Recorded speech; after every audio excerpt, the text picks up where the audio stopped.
আসসালামু আলাইকুম। এইচএসসি 26 আমরা গত দিনের ভিডিওতে তোমাদের জন্য অর্থনীতি প্রথম এবং দ্বিতীয় পত্রের টপ অধ্যায় ভিত্তিক সাজেশন নিয়ে এসেছিলাম।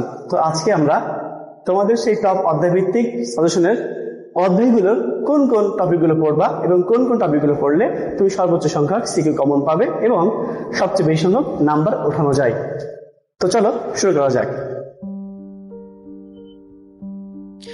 এখন অর্থনীতির টপ যে 7টি অধ্যায় দেওয়া হয়েছিল সেই 7টি অধ্যায়ের বিভিন্ন যে টপিকগুলো মূলত আমাদেরকে পড়তে হবে, যে টপিকগুলো সবচেয়ে গুরুত্বপূর্ণ, তো সেই সবচেয়ে গুরুত্বপূর্ণ টপিকগুলো ধারাবাহিকভাবে এখানে তুলে নেওয়া হচ্ছে এবং তুলে নেওয়ার পরে আমরা এই ভিডিওটা সম্পূর্ণ বিস্তারিত বলবো। তোমরা ভিডিওটা সম্পূর্ণ দেখতে চাই। তো ঠিক আছে, আমরা এখানে প্রথমত অধ্যায়গুলো নিয়ে একটু আলোচনা করি যে আমরা প্রথম অধ্যায় থেকে কি পড়বো। প্রথম অধ্যায় থেকে আমরা সাধারণত পড়বো উৎপাদন সম্ভাবনা রেখা, অর্থাৎ প্রোডাকশন পসিবিলিটি কার্ভ। এই রেখাটার ভিতরের বিন্দু এবং বাইরের বিন্দু, ভিতরের বিন্দু কি বলছে যেটা অদক্ষ অঞ্চল বা বেকারত্ব নির্দেশ করে, এবং বাইরের যে বিন্দুটা বাইরের বিন্দুকে নির্দেশ অর্জনযোগ্য অঞ্চল, যেটি সম্পদের সীমিত অংশ নির্দেশ করে। এবং এখানে অর্থ ব্যবস্থা আমাদের সাধারণত 4টা অর্থ ব্যবস্থা আছে: গণতান্ত্রিক, সমাজতান্ত্রিক, মিশ্র এবং ইসলামিক। তো আমরা সাধারণত এই 3টা পড়লে এই 3টা থেকে সর্বোচ্চ কমন সম্ভাবনা বেশি থাকে। আমরা এই 3টার কি করবো, বৈশিষ্ট্য করবো। ওকে, আচ্ছা, আমরা এখানে মৌলিক অর্থনৈতিক সমস্যা আমাদের 3টা পিএসএমএসএর মধ্যে। একটা হচ্ছে কি উৎপাদন করবে, কি উৎপাদন করবে এবং কার জন্য উৎপাদন করবে। আমরা এই 3টা একটু দেখে নিব।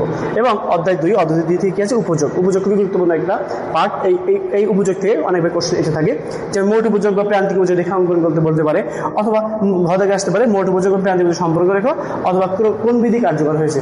যখন বলবে কোন বিধি কার্যকর হয়েছে, তখন আমরা কি করব, এখান থেকে আমরা প্রান্তিক উপযোগ বের করবো। প্রান্তিক উপযোগ বের করে দেখবো যে প্রান্তিক উপযোগের মানটা হ্রাস পেয়েছে নাকি বৃদ্ধি পেয়েছে। যদি হ্রাস পেয়ে থাকে তখন আমরা লিখবো কি, এখানে ক্রমহ্রাস সমান প্রান্তিক উপযোগ বিধিটি কার্যকর হয়েছে। আমরা যদি এখন দেখি 2 নম্বর টপিক কি আছে, চাহিদা ও যোগান রেখা অঙ্কন।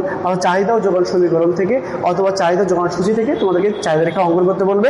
এবং এখানে আরেকটা আসতে পারে কি, চাহিদা যোগানের ভারসাম্য, অর্থাৎ কিউডি ইকুয়াল কিউএস, এইটা দিয়ে ভারসাম্য দাম ও পরিমাণ নির্ণয় করতে হবে। আচ্ছা, আরেকটা কি আছে, স্থিতিস্থাপকতা, খুবই গুরুত্বপূর্ণ, যেখানে দাম স্থিতিস্থাপকতা বা চাহিদা স্থিতিস্থাপকতা এবং আর স্থিতিস্থাপকতার অনেকগুলো অঙ্ক বা প্রশ্ন এখান থেকে এসে থাকে।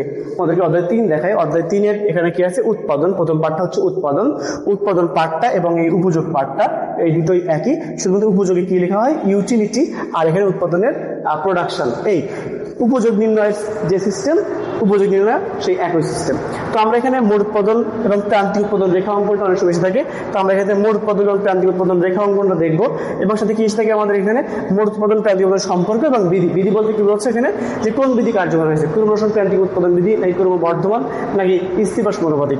আচ্ছা, এইবার আমরা কি করবো, এখানে ব্যয়ের পার্ট। ব্যয়ের পার্ট কি আছে এখানে, TC total cost, AC average cost, TFC total fixed cost, TVC total variable cost, MC marginal cost, AFC average fixed cost, ABC average variable cost.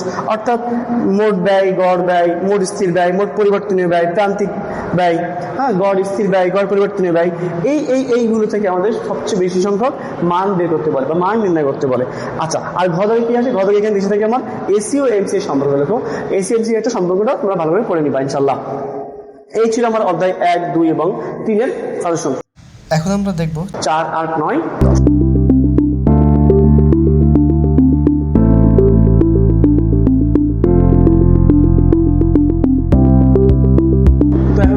এখান থেকে অধ্যায় 4 থেকে আমাদের কোন কোন জায়গা থেকে কোশ্চেন আসে সাধারণত। অধ্যায় 4 যদি দেখি আমরা, পূর্ণ প্রতিযোগিতামূলক বাজার। এখান থেকে আমাদের একটা ভারসাম্যের অঙ্ক দেয় বা একটা পূর্ণ প্রতিযোগিতামূলক বাজারের একটা চিত্র দিয়ে দেয়। ওই চিত্র থেকে বলে দেয় কি, যে এখান থেকে তোমরা মুনাফা নির্ণয় করো, অথবা বলতে পারে মোট আয় নির্ণয় করো। এবং ঘদায় কি আসতে পারে, যে এসি রেখার পরিবর্তন হলে তখন ভারসাম্যের উপর কি প্রভাব পড়বে। এসি রেখা ভারসাম্যের উপর দিয়ে যেতে পারে, এসি রেখা ভারসাম্যের নিচ দিয়ে যেতে পারে। তো এসি রেখা পরিবর্তনের মধ্য দিয়ে তখন ভারসাম্যের উপর কি প্রভাব পড়বে, বা এই ফার্মটি ভবিষ্যতে উৎপাদন চালিয়ে যাবে কি যাবে না, এরকম কোশ্চেন আসবে। এবং একচেটিয়া বা অপূর্ণ প্রতিযোগিতা, এখান থেকেও সেই একই প্রশ্ন। এখানে একচেটিয়ামূলক বাজারের চিত্র থাকবে, ভারসাম্য চিত্র থাকবে। এই ভারসাম্য চিত্র থেকে তোমাকে বলবে যে মুনাফা নির্ণয় করো, অথবা বলবে মোট আয় মোট ব্যয় নির্ণয় করো, অথবা বলতে পারে ঘরে আসতে পারে কি, যে এসি রেখার পরিবর্তনের মাধ্য দিয়ে যে এই ফার্মটি ভবিষ্যতে উৎপাদন চালিয়ে যাবে কি যাবে না, সেটি চিত্রের আলোকে ব্যাখ্যা করো। তো এই ছিল আমাদের 4 অধ্যায়। এখানে 4 সবচেয়ে গুরুত্বপূর্ণ। এখান থেকে যদি তুমি উত্তর করতে পারো, সবচেয়ে বেশি নাম্বার পাওয়া যায় এখান থেকে। এবং যদি আমরা দেখি অধ্যায় 8, অধ্যায় 8 কি আছে, খাজনা। অধ্যায় 8 কি আছে? খাজনা। খাজনার অধ্যায়ে আমাদেরকে এখানে আধুনিক খাজনা তত্ত্ব পড়তে হবে এবং রিকার্ডো খাজনা তত্ত্ব পড়তে হবে এবং নিম খাজনা।